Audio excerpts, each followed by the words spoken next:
Hi. Have you ever experienced a situation when somebody with a high status was mad at you? I think it happened to everyone at least once. Probably felt silly, confused, angry, disappointed that you had done something wrong. On the contrary, didn't understand why you were a target of someone's anger. You sought support in the eyes of others, and you wanted to make an excuse of your actions, which were actually normal for you, but you failed to change the situation. I had such an experience too. A few months ago, my head teacher encouraged our class to take part in a language competition, but just a few people agreed to participate. She perceived that my classmates didn't want to participate because of their foolery. And I said, "What is the nonsense here?" Because my classmates have a low level of English, therefore they were afraid to try their hand at something new. Then she told me, "Well, of course, she solves everything here, and I think once in a while she's the main person here." After she went out blaming me for lots of things which I had not done, claiming that I was always dissatisfied with something and criticized everything. I felt devastated and depressed, crying and laughing at the same time. I and my classmates were confused and tried not to make any movement. I couldn't say a word and felt like a victim about to be attacked by a predator. There were many thoughts in my head at that moment, but the main questions were, how should I behave right now? Why I can't control my emotions, and why does she remind me about my mom? The next day, she apologized for her sharp reaction, and the tension a little bit weakened. Later, I realized the thing that my head teacher and I have a low emotional intelligence.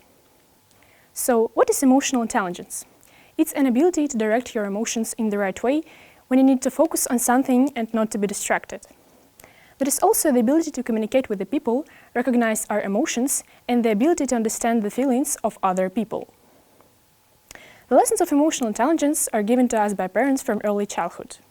When 2-month-old baby wakes up at 3 a.m., his mother comes and feeds him during half an hour, while she looks at him dirtily and says how glad she is to see him, even in the middle of the night.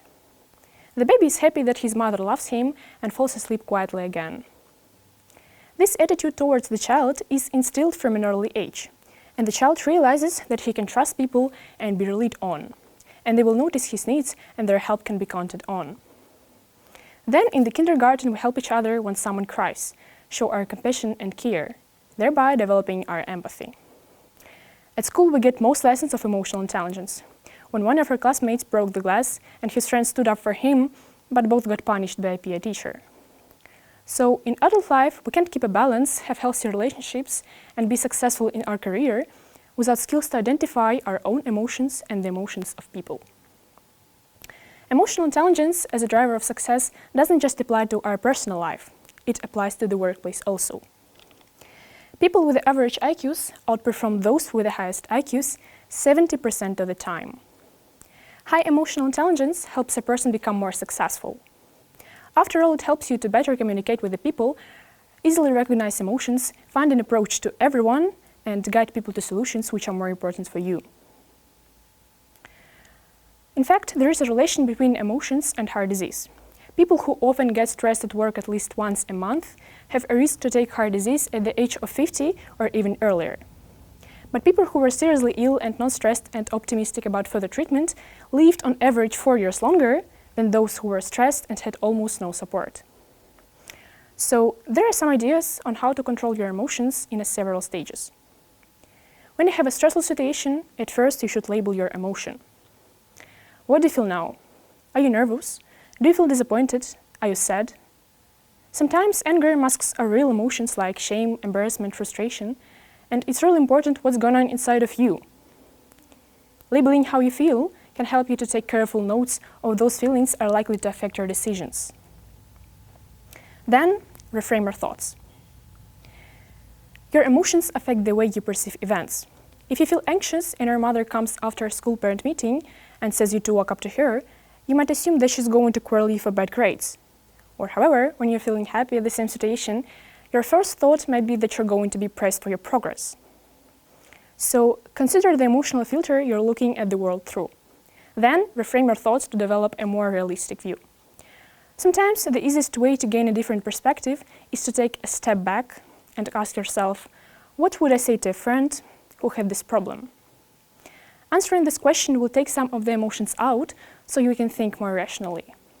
But if you find yourself dwelling on negative things, you may need to change a channel in your brain. A quick physical activity like going for a walk, doing some sport, riding a bike can help you stop ruminating. Third, engage in a mood booster. Think of the things you do when you feel happy. Do those things when you're in a bad mood, and you will start to feel better. It can be everything that brings you pleasure, for example, going for a walk, meditation, growing plants, cooking, or talk with a friend. And the last, keep practicing. The more time and attention you spend on regulating your emotions, the mentally stronger you will become. You will gain a confidence in your ability to handle discomfort, while also knowing that you can make healthy choices that shift your mood. So to live longer, take care of your emotional condition, people around you, and be happy. Thank you.